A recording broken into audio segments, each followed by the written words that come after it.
Bienvenidos a la segunda sesión del repaso anual de libertad religiosa de 2021.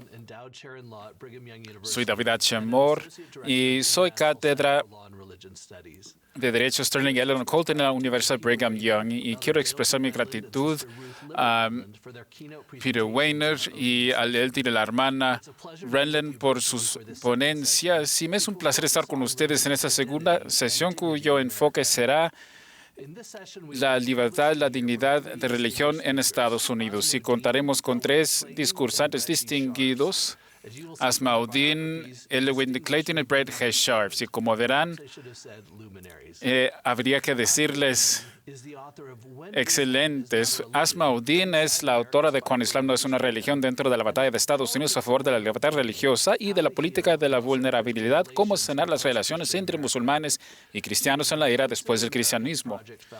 Y es becaria en el Instituto Aspen, donde lidera un proyecto que aborda la polarización de musulmanes en los Estados Unidos, y también fue abogada para el Fondo Becket para la Libertad Religiosa, y también ha sido becaria en las universidades Georgetown y la Universidad de California, Los Ángeles. Y también ha trabajado para la Organización de Colaboración en Europa y en el Consejo de Relaciones Extranjeras, y es egresada de la Facultad de Derecho de la Universidad de Chicago, y es un gran honor contar con su presencia, señorita Udin. El Whitney Clayton es autoridad general eméritos de la Iglesia de Jesucristo de los Santos de los Últimos Días, becario de la Facultad de Derecho, y fue sostenido como autoridad general de la Iglesia en el 2001, y fue llamado a servir en la presidencia de los 70 en el 2008, y fue nombrado presidente superior del quórum en el 2015, y se le otorgó estatus de emérito en el 2018. Es egresado de la Universidad de Utah y tiene un título en Derecho de la Universidad del Pacífico, y sirvió como abogado antes de ser llamado como autoridad general. Gracias, Clayton, por estar con nosotros. Y Brett Sharps es cátedra de la Facultad de Derecho de BYU, donde también funciona como director del Centro Internacional de Estudios de Derecho y Religión, y tiene una maestría de la Universidad de Georgetown y una licenciatura en Filosofía en la Universidad de Oxford como becario Rhodes. Y también es egresado de la Facultad de Derecho, y antes de su distinguida carrera sirvió como secretario judicial para el Tribunal de Apelaciones de Estados Unidos, para el circuito de la ciudad de Washington, D.C., y fungió también en asuntos de la Haga y del bufete Stonewall y Cromwell. Y durante sus casi 25 años en su carrera profesional ha escrito varios libros y muchas ponencias en 30 países. Él y el profesor Durham también escribieron el libro de casos Derecho y Religión, perspectivas nacionales, internacionales y comparativas, que se ha traducido en muchos idiomas. Así que no fue por eso dijimos que nuestros ponentes son distinguidos. Y gracias por compartir sus conocimientos con nosotros en cuanto a la identidad y dignidad religiosa en Estados Unidos. Señorita Udin. El tema de nuestro debate hoy es extremadamente importante porque llega al punto de lo que ha sucedido con nuestro diálogo público en cuanto a la religión y la libertad religiosa. Hace un par de meses, Gallup dio una encuesta demostrando que la religión está en decline en los Estados Unidos. ¿Por qué? Porque la religión está muy cercana a la identidad política. Sí, ¿qué significa esto y cómo corregimos esto? Hablo de estos temas en mi libro La política de la vulnerabilidad, hablando de la libertad religiosa.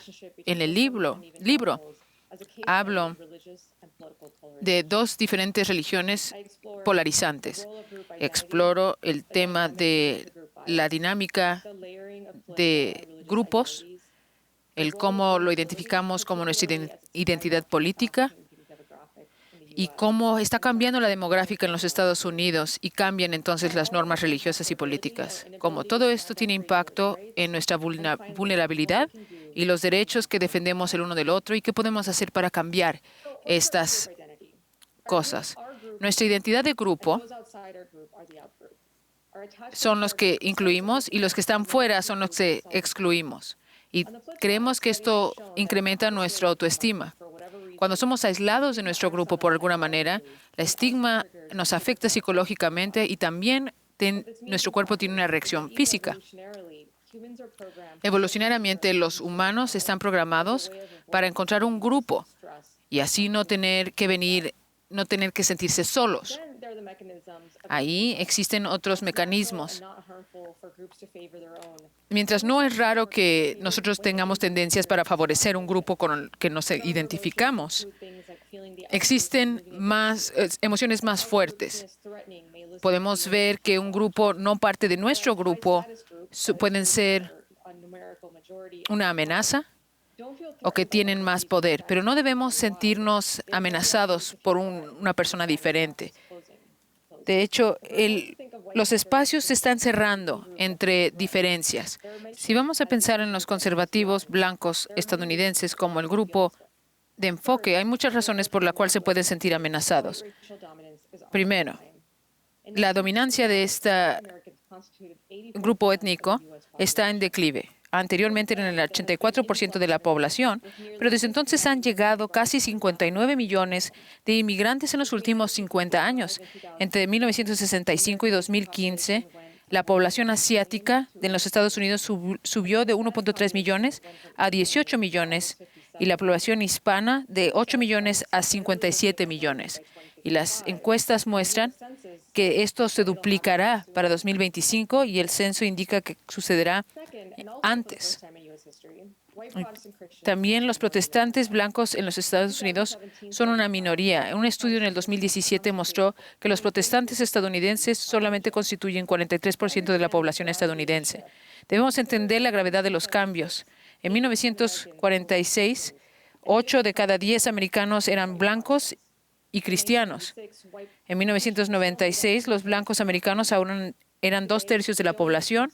Hoy, ni siquiera son una mayoría. Entre estos protestantes blancos, los evangélicos blancos también están en declive. Y lo que era antes 27% está ahorita entre 17 y 13%. Tercero, la división de los protestantes blancos en los Estados Unidos ha traído un cambio cultural e institucional, que anteriormente dominaban la cultura estadounidense y ya no lo son en esta década. No solamente está cambiando la sociedad, pero también la religión. Más y más estadounidenses ponen ninguna como su preferencia religiosa y está en declive la población católica y protestante. Todo en conjunto, esto ha precipitado una crisis de identidad interna que causa ansiedad y temores y coraje.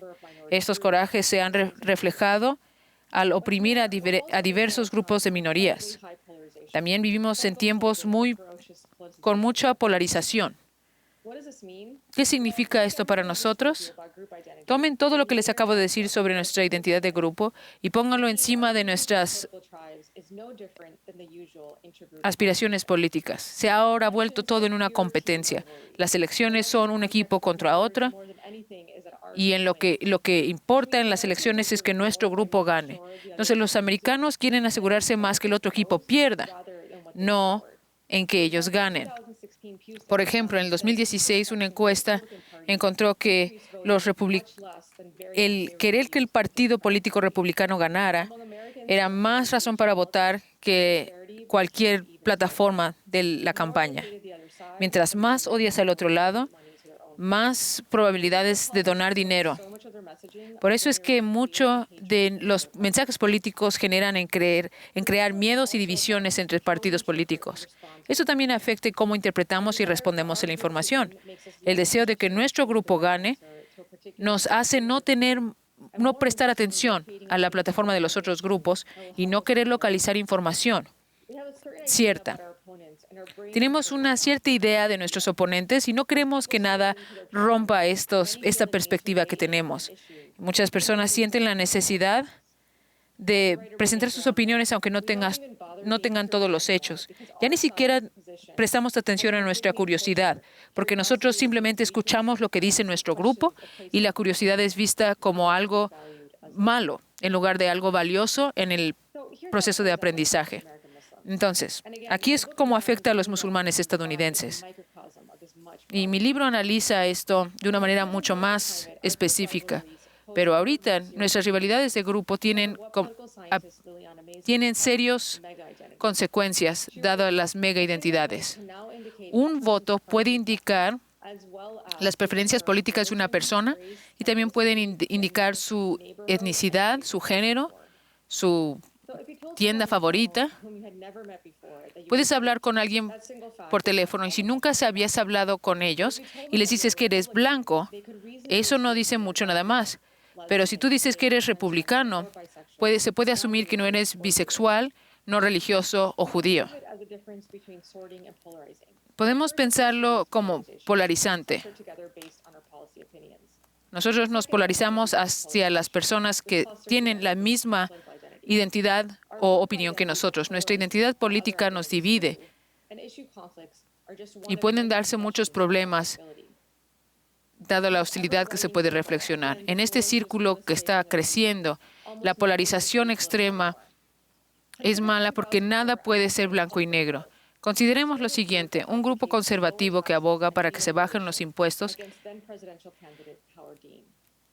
que proponía entonces el candidato presidencial Howard Dean, le preguntaron a una pareja qué presentaban del plan. Yo pienso que Robert Dean debe llevarse su personalidad que maneja Volvos y come sushi, y su esposa añade que le gusta Hollywood y muchas cosas que mostraban que esta pareja pensaba algo sobre la identidad de este hombre simplemente basado en sus preferencias políticas. Debemos considerar cómo afecta esto a las minorías, especialmente a los musulmanes. Y se ha mostrado que la oposición al musulmán es parte de la opinión de los conservativos. El póster que se utilizó en la campaña de Obama para que mostraba a una mujer musulmana en un hijab fue muy polarizante. Más por lo general los liberales. Y esta es la cobertura de la cabeza que utiliza la mujer. Se había mostrado a mujeres que utilizaban el hijab. El fenómeno puede ser algo particular, dado que el hijab simplemente puede demostrar algo que es modestia, pero no es algo que los liberales tiendan a defender. Pero muchos feministas hablan sobre la importancia de defender a las personas que quieren usar el hijab. Pero mi libro habla sobre cómo la religión musulmana puede presentar muchas de las mismas ideas de lo que serían los derechos a las minorías. Y esta es la gran tragedia de todo esto. La polarización política tiene impacto sobre nuestros derechos constitucionales. Cuando la ley quiere apoyar, primero se apoyan los aspectos tradicionales que se ven como la libertad religiosa. Y cuando se trata de defender los derechos de los musulmanes, se puede ver como algo peligroso. Muchas de las cosas cristianas son favoradas sobre muchas minorías. Como un conservativo me lo explicó a mí, los izquierdistas se odian al cristianismo porque quieren restregarnos las ideas en la cara, sin observar que somos la mejor religión. Al ver estas divisiones, podemos entender por qué el odio de los musulmanes. Pensamos que el enemigo de mi enemigo es mi amigo. En cuanto a los derechos de los musulmanes, el amigo de mi enemigo también es mi enemigo.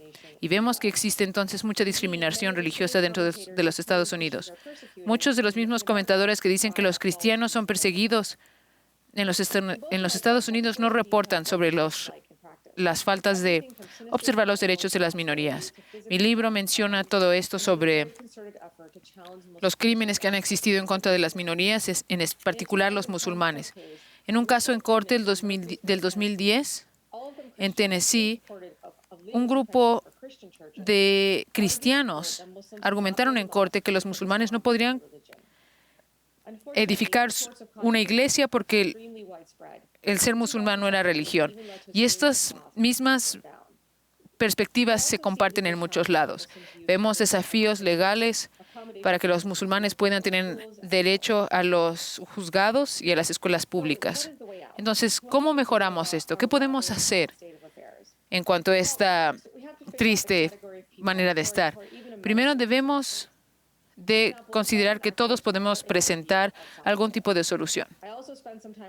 He pasado tiempo en mi libro explicando las diferencias entre los nacionalistas cristianos y los conservativos. Los nacionalistas cristianos quieren eliminar a los musulmanes o cualquier otra minoría y no considerarlos como partidos en este país. Pero yo pienso que algunas estrategias podrían funcionar. En particular, existen las estrategias de metas compartidas. La idea es que personas divididas en ciertos grupos están programados para luchar el uno contra el otro, excepto cuando existe un problema que los une. Los científicos políticos han dicho que las metas en común entre estos grupos pueden ayudarnos a encontrar unión, pueden entonces aumentar la confianza y el trabajo entre los grupos. Es cada vez más difícil encontrar temas que nos unan como demócratas y republicanos. Pero argumento en mi libro que la libertad religiosa puede ser justamente lo que necesitamos.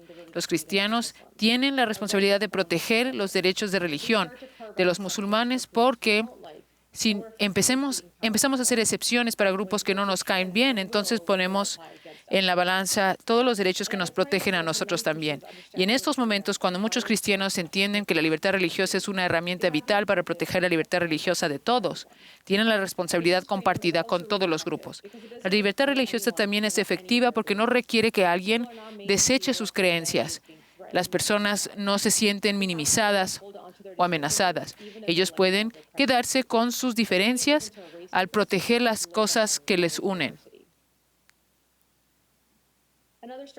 Otra estrategia es la empatía. En nuestra sociedad tribal, cada lado tiene sus historias de víctimas. Y lo difícil es que si simplemente hablamos de estas historias, disminuyen la humanidad de las historias. Tenemos que estar dispuestos a empatizar con personas que son diferentes a nosotros, a aprender a escuchar, tener conversaciones difíciles y ser más comprensivos. Debemos ver a otras personas como humanos, y esto es lo que genera el cambio. Gracias. Agradezco estar con ustedes. Nuestro interés en promover el respeto hacia la libertad religiosa para todos en todo lugar nos une no solamente con un propósito vital, sino también con una responsabilidad sagrada. Y gracias por estar en esta transmisión y por su interés y sus esfuerzos por proteger y apoyar a la libertad religiosa.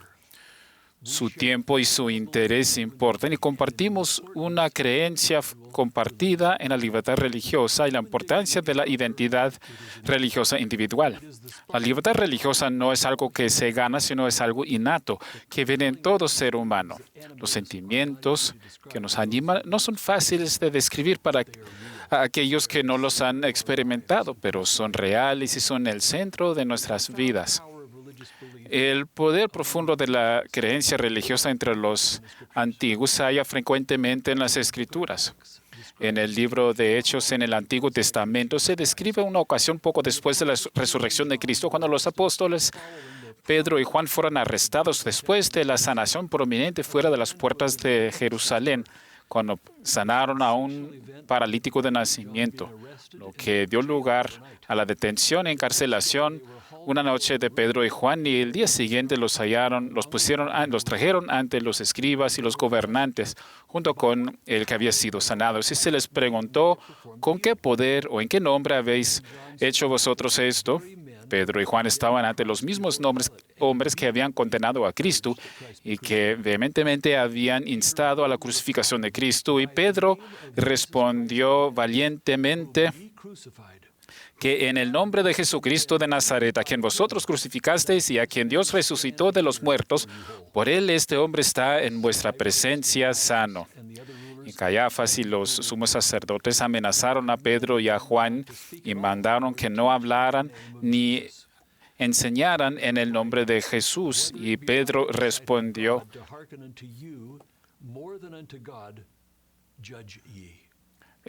lo siguiente: juzgad vosotros si es justo delante de Dios obedecer a vosotros antes que a Dios. Otro relato de fe es de México de 1915. Rafael Monroy y otro vivían en San Marcos, estado de Hidalgo, en México, y se les acusó de haber seguido una religión extranjera y de manera secreta tener un depósito de armas que se utilizarían contra del ejército revolucionario zapatista. Y en varias ocasiones saquearon al hogar y a la tienda de Monroy en busca de armas, pero no hallaron nada. Y Monroy dijo a los zapatistas que sus únicas armas eran los ejemplares de las escrituras que poseían. Los zapatistas les dijeron que si renunciaran su fe extranjera, serían salvos, pero se negaron, así que una noche estaban ante el pelotón y los ejecutaron. La historia de los santos de los últimos días en este país relata una historia similar. Entre 1830 y 1847, los primeros miembros de la iglesia se mudaron desde Nueva York, donde se fundó su religión, a Ohio, a Missouri, a Illinois, a Iowa y finalmente a Utah, solamente en busca de la oportunidad de escaparse de la persecución y la libertad de vivir su religión. La primera enmienda a la Constitución les prometía dicho derecho, pero la experiencia donde quiera que fueran era que se les negaba ese derecho, y la marcha de 2,000 kilómetros de Illinois a Utah fue una de las migraciones más extensas en la historia, con más de 60,000 santos de los últimos días que cruzaron las planicies a pie, montados a caballo, en carretas a mano, entre 1847 y 1868. Y eso fue a un costo incalculable. Los miembros de la iglesia partían de sus hogares, granjas, familiares y amigos, y en demasiados casos dejando enterrados a sus cónyuges, padres e hijos en el camino hacia el oeste. ¿Por qué estaría alguien dispuesto a exponerse al encarcelamiento, a pérdidas económicas, a la muerte y al trauma? Porque la religión es más que un pasatiempo. Para los creyentes, la religión es el centro de nuestras almas, identidades y vidas. Es el porqué y el propósito de nuestras vidas. Claramente, no es una camiseta que nos ponemos y nos quitamos de acuerdo a la moda o conforme nos da la gana. Hace unas semanas, Kathy, mi esposa, y yo caminamos junto a la explanada nacional en la ciudad de Washington, visitando los varios monumentos. Y en el monumento a Thomas Jefferson dice lo siguiente: Dios Todopoderoso ha creado a la mente libre. Todo intento de influirla mediante castigos temporales o cargas temporales van en contra del plan de parte del autor de nuestra religión. A ningún hombre se le debe de obligar a seguir ninguna religión o ministerio, y tampoco debe sufrir por causa de sus opiniones y creencias religiosas. Más bien, todo hombre debe estar libre de profesar y, mediante argumento, mantener sus opiniones en los asuntos de religión. Solo conozco un código de moralidad para el hombre donde, singular o colectivamente, nosotros vivimos en una época en que las palabras de Jefferson han quedado en el olvido y donde se ignora la realidad de la identidad religiosa, y las acciones e inacciones recientes, gubernamentales recientes, han impuesto restricciones y cargas sobre las creencias y opiniones religiosas. La pandemia dio apertura a una época de discriminación abierta a la religión en los Estados Unidos. Independientemente de las protecciones de la primera enmienda a la Constitución, algunos líderes gubernamentales impusieron grandes limitaciones generales a las asambleas religiosas que consideraban no esenciales, mientras que a los bares y otros establecimientos se les caracterizó como esenciales y se les permitió seguir en sus funciones normales o menos restrictivas. Con demasiada frecuencia, se violaron los derechos religiosos sin tomar en cuenta el perjuicio a los creyentes y las protestas para la protección de esa libertad para los miembros. Las circunstancias apremiantes como la pandemia podría justificar algunas restricciones, pero solamente si se hace con mucho cuidado para proteger los derechos de los religiosos para que puedan ejercer su religión de acuerdo con el dictado de su conciencia. No deberían imponerse límite alguno sin tomar en cuenta la preeminencia de esas protecciones en la primera enmienda a la Constitución. Cuando la acción o inacción gubernamental, tendencias culturales amenazan nuestros derechos culturales, dichas influencias nos obligan a tomar acción. El vencer la suposición peligrosa de que la restricción religiosa no pone en peligro a nadie es una creencia primordial para todos y la expresión y la asamblea religiosas son fundamentales para nuestra dignidad e identidad como creyentes, tales como también lo son otros puntos de vista para los sentidos más internos de las personas. Y eso depende del fundamento de la dignidad humana, ya que la dignidad humana es el reconocimiento de la existencia de una chispa divina e inextinguible en toda persona, en todo lugar. ¿Qué quiere decir la dignidad humana? Permítanme comentar, como lo he hecho en otras ocasiones, una experiencia que tuve, cómo se ve la dignidad humana en la vida real. Hace unos años atrás, a Kathy y a mí se nos asignó reunirnos con miembros y líderes de la Iglesia de Jesucristo de los Santos de los Últimos Días en Kinshasa, en la República Democrática del Congo. Se llevaron a cabo reuniones en dos capillas que se encontraban en un terreno con una pequeña subida y la entrada era parcialmente pavimentada y dentro del terreno no había pavimento. Había estado lloviendo. Al fin y al cabo estábamos en el Congo, así que la entrada de la calle a los edificios estaba llena de lodo. Llegamos unos minutos antes y nos quedamos a cierta distancia de la puerta por unos momentos mirando, saludando a cientos de santos de los últimos días conforme llegaban a las reuniones, bajando de los autobuses y caminando por la bajada hacia los edificios, con la excepción de una hermana, ya que ella no tenía piernas, así que se avanzaba sumergiendo sus puños en el lodo e impulsando el cuerpo hacia adelante y luego repetía el proceso. Una de las personas que nos acompañaban era un empleado blanco sudafricano de la iglesia quien estaba a cargo de la seguridad para Sudáfrica. Era ex oficial de alto nivel de la policía que había participado en una controversia relacionada con el apartheid en Sudáfrica. Él ayudó a esa hermana y luego dijo, él la observó a la hermana y luego dijo, ya no aguanto ver más. Y entonces se apuró con su traje y con gentileza cargó a la hermana por la bajada, llevándola al edificio. Después de la reunión, la cargó de regreso a su autobús para el viaje de regreso. Aquí teníamos un choque de culturas. No compartían idioma alguno. Provenían de estudios muy distintos. Él era blanco, ella negra.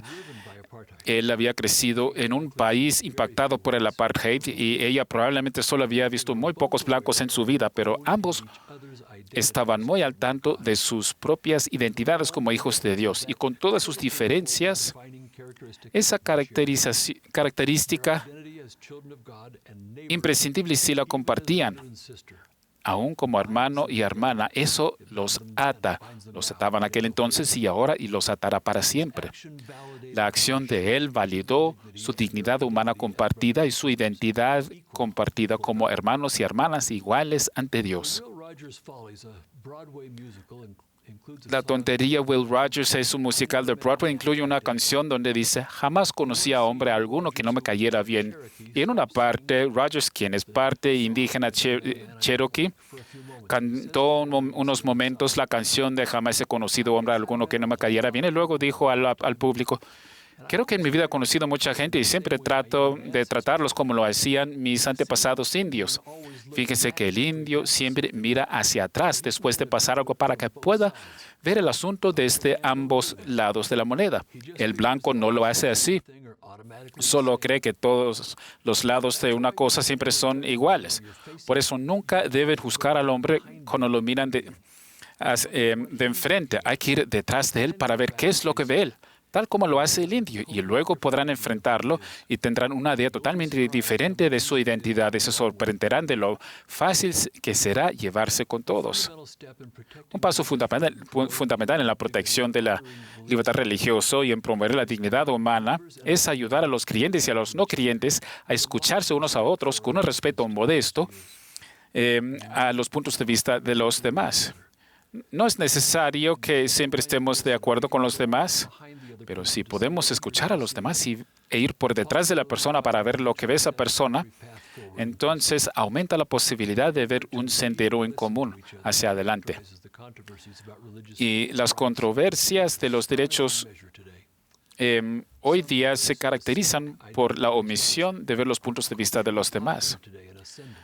Hay algo que es popular en la cultura hoy día que recibe mucha atención, pero la identidad religiosa recibe poca atención y el gobierno y los medios de comunicación a menudo se mofan de los asuntos religiosos y las actitudes y decisiones no religiosas a menudo disminuyen la identidad y los derechos de los creyentes.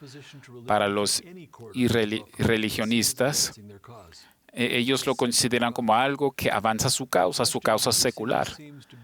La cuestión sigue siendo no qué derechos humanos son los que se violan, sino todos los derechos religiosos. Si perdemos, termina con que la nueva religión de Estado sea la secularidad. El elder Neal A. Maxwell, hace muchos años atrás, quien posteriormente se convirtió en apóstol de la Iglesia de Jesucristo de los Santos de los Últimos Días, dijo lo siguiente, con gran previsión, dijo lo siguiente: la irreligión como religión del Estado será la peor de todas las combinaciones. Su ortodoxia será insistente y sus inquisitores inevitables.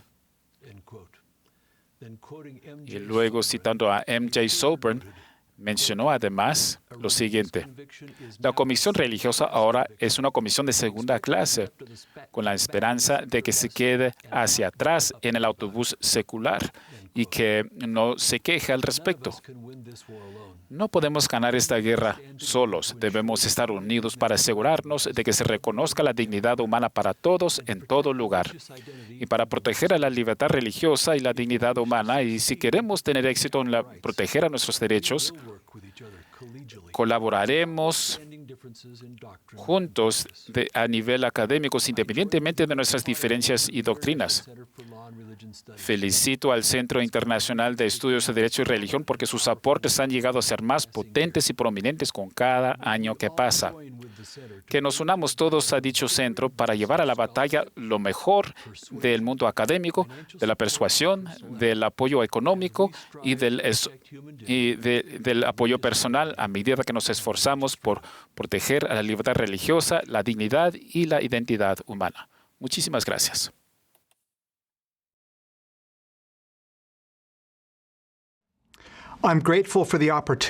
Me alegro de tener la oportunidad de compartir algunos de nuestros trabajos recientes en el Centro Internacional de Estudios sobre Derecho y Religión, relacionados con la dignidad humana y la identidad desde la perspectiva de los santos de los últimos días. El 2018 marcó el 70 aniversario de la adopción unánime por parte de las Naciones Unidas de la Declaración Universal de los Derechos Humanos.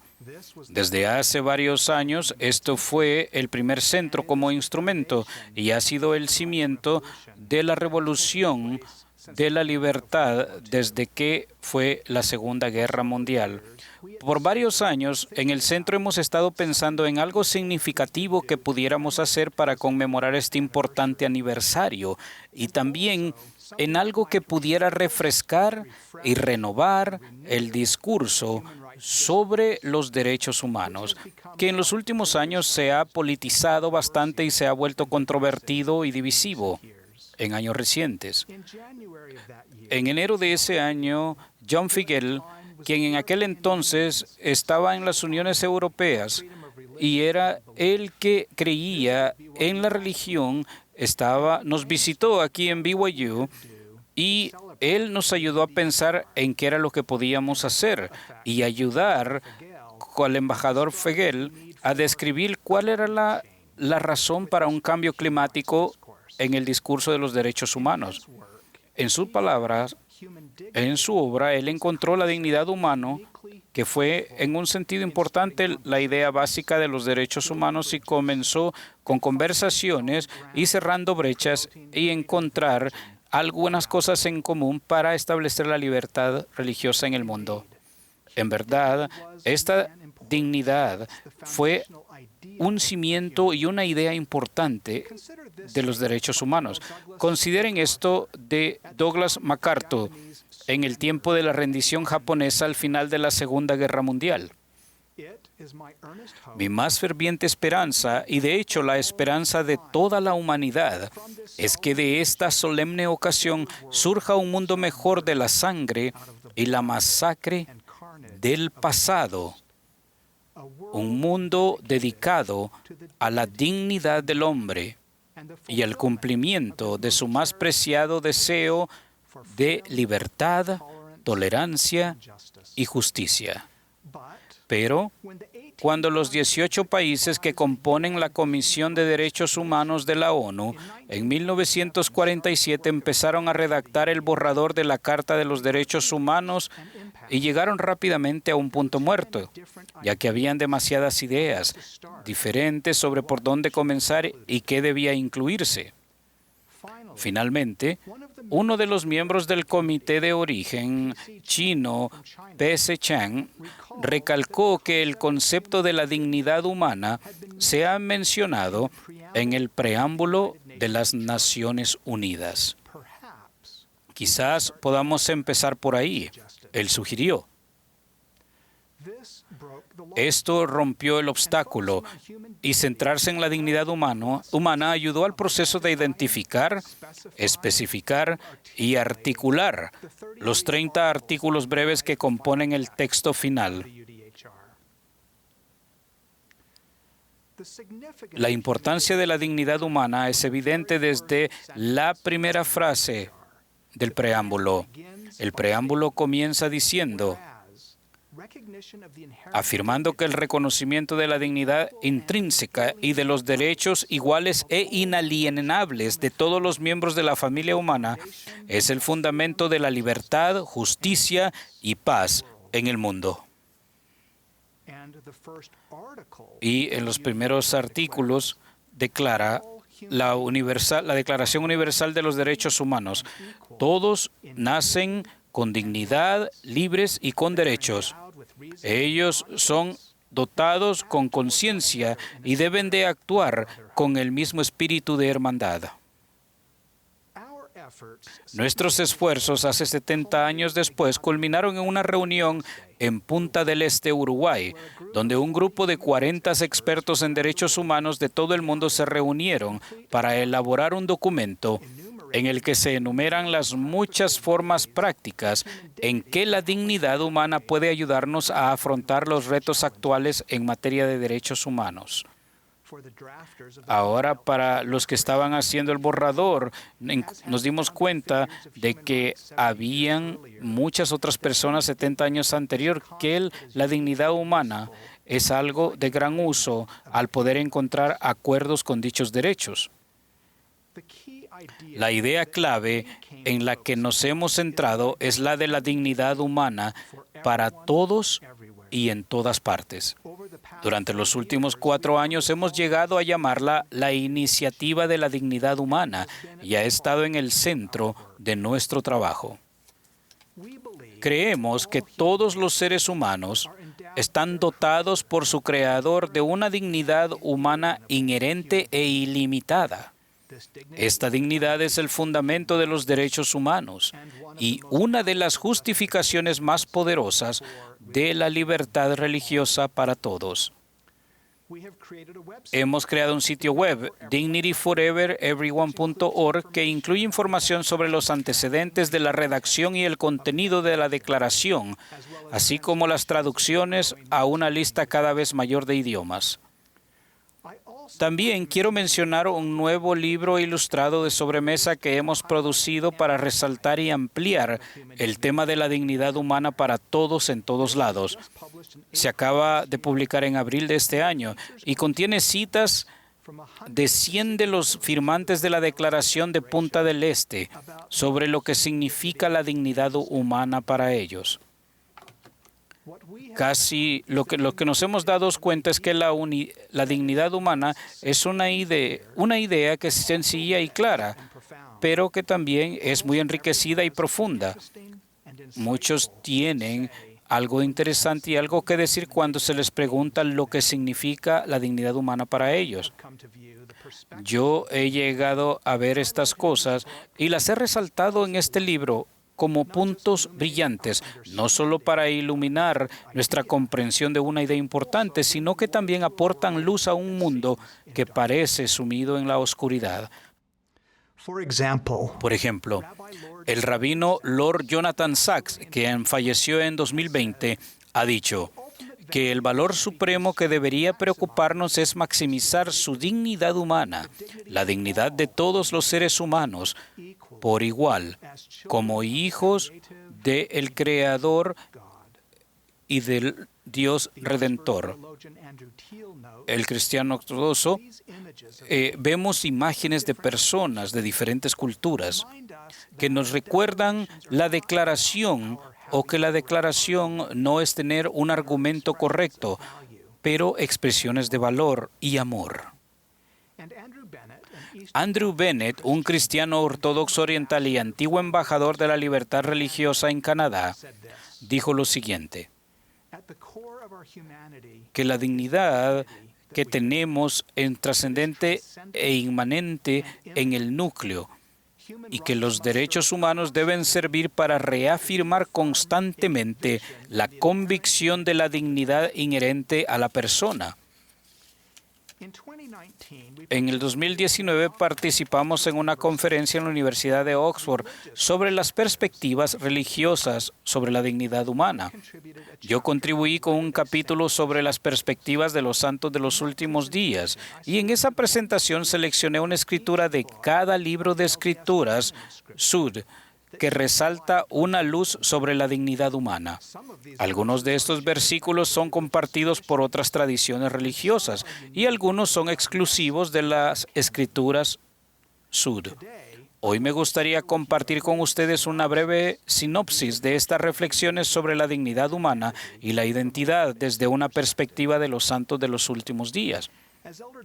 Como dijo el elder Dallin H. Oaks en la Conferencia General en 1995, en la teología de la Iglesia Restaurada de Jesucristo, el propósito de la vida mortal es prepararnos para realizar nuestro destino como hijos e hijas de Dios, para llegar a ser como Él. La Biblia describe a los mortales como hijos de Dios y como herederos de Dios y coherederos con Cristo. También declara que sufrimos con Él para que también seamos glorificados juntos y que cuando Él aparezca, seremos como Él. Como dice el elder Oaks, tomamos estas enseñanzas de la Biblia literalmente. Primero, el Antiguo Testamento. La verdad fundamental sobre los seres humanos compartida por todas las religiones abrahámicas se encuentra en el primer capítulo de Génesis de la Biblia hebrea, donde se afirma que todos los seres humanos han sido creados a imagen y semejanza de Dios. Para los santos de los últimos días no se trata de una metáfora, sino que creemos que Dios es un hombre perfecto encarnado y que nosotros somos sus hijos espirituales, con una forma y una función modeladas según Él. Algunas veces los santos de los últimos días no aprecian en su totalidad lo extraordinario lo que esta creencia es. Del Nuevo Testamento me centré en las Escrituras que enfatizan la relación entre nuestro Salvador Jesucristo y Dios el Padre.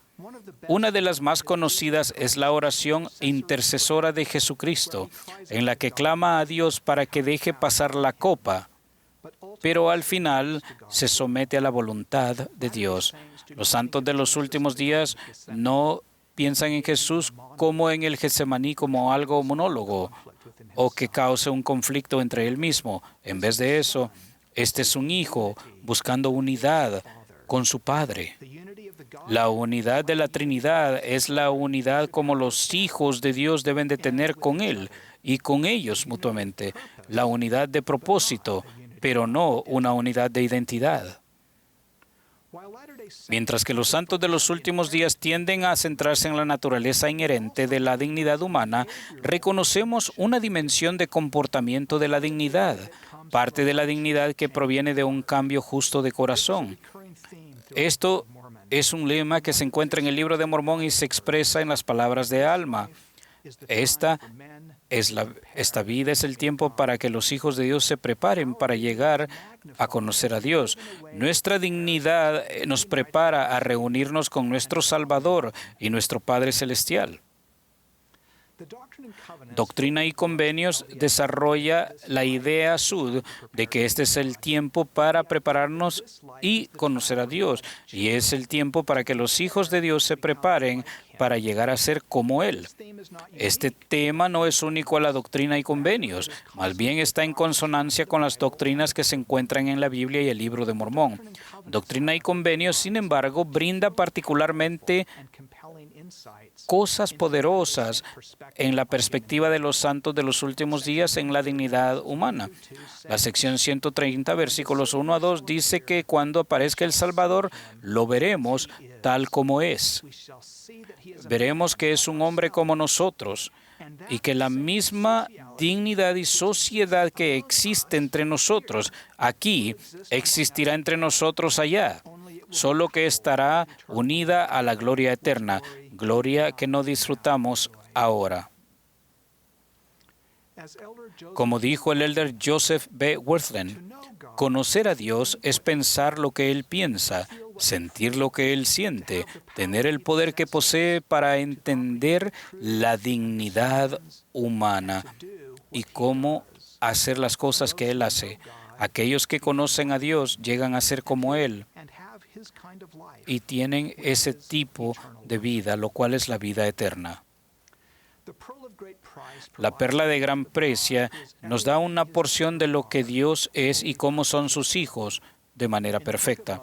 En el libro de Moisés, el profeta del Antiguo Testamento, Enoc, experimenta una visión en la que se le muestra la historia de la humanidad y el plan de Dios para sus hijos.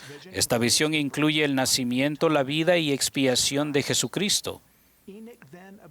Enoc entonces observa a Dios llorando por la injusticia y el sufrimiento de muchos de sus hijos y se sorprende por las lágrimas del Señor.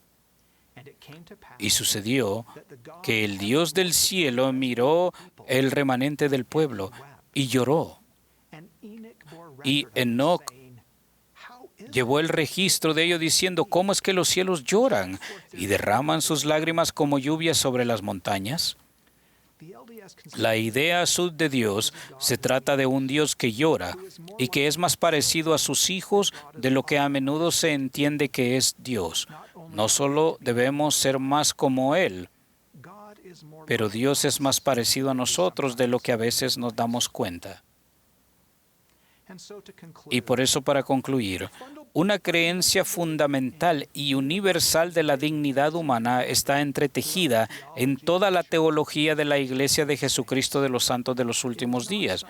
No es algo que solo se recibe debido al estatus o a ciertos requisitos de comportamiento, sino que es en su núcleo algo que es innato e inalienable para todos.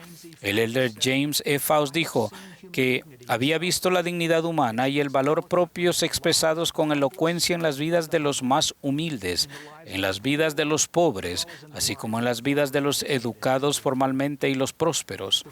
Los frutos de la búsqueda de la santidad en sus vidas se han expresado de forma transparente a través de su dignidad interior, sus sentimientos de respeto a sí mismos y su valor personal. Los libros canónicos es una clave para entender cómo los santos de los últimos días piensan acerca de la identidad y dignidad humana.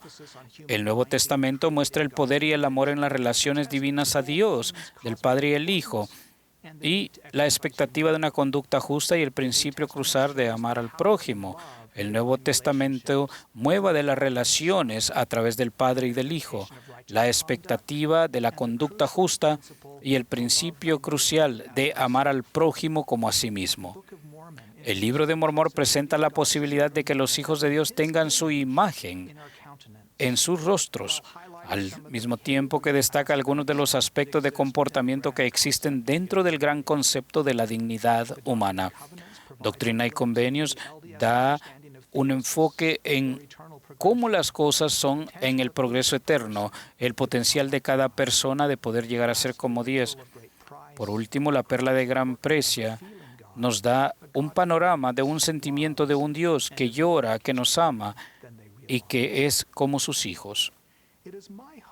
Es mi esperanza que el valor de las almas puede ayudarnos a desarrollar esos puentes que deben desarrollarse, traer empatía donde solo hay apatía y comenzar a mover la sociedad hacia un futuro más unido y brillante. Ya que he hablado de fe y desde el corazón, yo termino en el nombre de Jesucristo. Amén.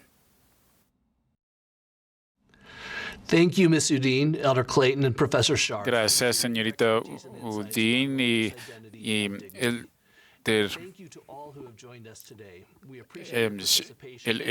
señor Sharps y a todos los que han participado hoy, y les invito a que se unan a nosotros mañana para el segundo y último día en este repaso anual de libertad religiosa. La primera sesión abordará el asunto de la religión civil, el nacionalismo y el patriotismo, y después de esta sesión seguirá una plática acerca de defender nuestra Constitución divinamente inspirada, discurso que dio el presidente Dallin H. Oaks, primer consejero en la primera presidencia de la Iglesia de Jesucristo de los Santos de los Últimos Días. Y después habrá un repaso de casos de la Corte Suprema, incluso casos que abordan el asunto de restricciones del COVID-19 y también un caso de Filadelfia y la colocación de niños en hogares si la organización se niega a brindar ese servicio a las parejas del mismo sexo.